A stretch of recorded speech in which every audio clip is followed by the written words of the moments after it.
بسم اللہ الرحمن الرحیم۔ علامہ ابن جوزی رحمۃ اللہ علیہ کہتے ہیں کہ ایک طالب علم سفر کر رہا تھا کہ راستے میں ایک شخص اس کے ساتھ ہو گیا۔ جب وہ اس شہر کے قریب پہنچا جہاں اسے جانا تھا تو اس شخص نے کہا کہ میں ایک جن ہوں اور مجھے تم سے ایک کام ہے۔ طالب علم نے کہا کہ وہ کیا ہے؟ جن نے کہا جب تم فلاں گھر میں جائے تو وہاں گھر میں پالی گئی مرغیوں میں ایک سفید مرغ بھی ہوگا، تم اس کے مالک سے پوچھ کر اس کو خرید لینا اور اسے ذبح کر دینا۔ میں نے اسے کہا اے بھائی مجھے بھی تم سے ایک کام ہے۔ جن نے پوچھا وہ کیا ہے؟ طالب علم نے کہا شیطان جن کسی شخص کو چمٹ جائے اور جھاڑ پھونک اور دم وغیرہ سے بھی کچھ فائدہ نہ ہو اور آدمی کو از حد پریشان کرتا ہو تو اس کا کیا علاج ہے؟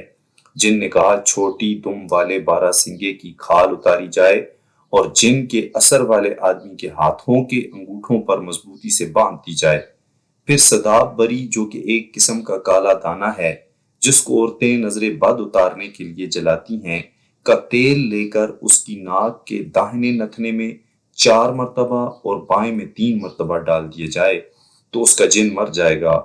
اس کے بعد پھر کوئی دوسرا جن بھی اس کے پاس نہیں آئے گا۔ وہ طالب علم کہتا ہے جب میں اس شہر میں داخل ہوا تو اس مکان میں گیا، معلوم ہوا کہ وہاں ایک بڑھیا رہتی ہے جس کے پاس مرغیاں ہیں اور ایک عدد سفید مرغ بھی ہے۔ میں اس سے مرغ خریدنا چاہتا تھا تو اس نے انکار کر دیا۔ میں نے قیمت میں کئی گنا اضافہ کیا، دگنی چگنی قیمت میں مرغ کو خرید لیا۔ جب میں خرید چکا تو جن نے دور سے مجھے شکل دکھائی اور اشارہ کر کے کہا کہ اس کو ذبح کر دو، تو میں نے ذبح کر دیا۔ جب میں نے ذبح کر دیا تو بہت سے مرد اور عورتیں اس گھر سے باہر نکل آئے اور مجھے مارنے لگے اور مجھے جادوگر کہنے لگے۔ میں نے ان سے پوچھا کہ کیا معاملہ ہے؟ تو انہوں نے کہا کہ جب سے تو نے مرغ کو ذبح کیا ہے ہماری لڑکی پر جن نے حملہ کر دیا ہے۔ تو میں نے ان سے چھوٹی دم والے بارہ سنگے کی ایک کھال اور صداب پری کا تیل منگوایا۔ جب میں نے وہی عمل کیا تو وہ جن چینخ اٹھا اور کہنے لگا کہ میں نے تمہیں یہ عمل اس لیے تو نہیں بتایا تھا کہ اسے میرے خلاف ہی استعمال کرو۔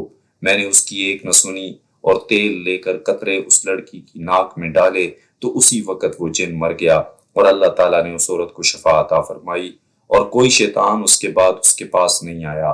اسی لیے ابن عمر رضی اللہ تعالیٰ عنہ سے مروی ہے کہ رسول اللہ صلی اللہ علیہ وآلہ وسلم نے ارشاد فرمایا مرغ نماز کے لیے اذان دیتا ہے، جو شخص سفید مرغ رکھے گا اس کی 3 چیزوں سے حفاظت کی جائے گی، شیطان کے شر سے، جادوگر کے شر سے، کاہن جو جنوں سے دریافت کر کے غیب کی خبریں بتاتا ہے کے شر سے۔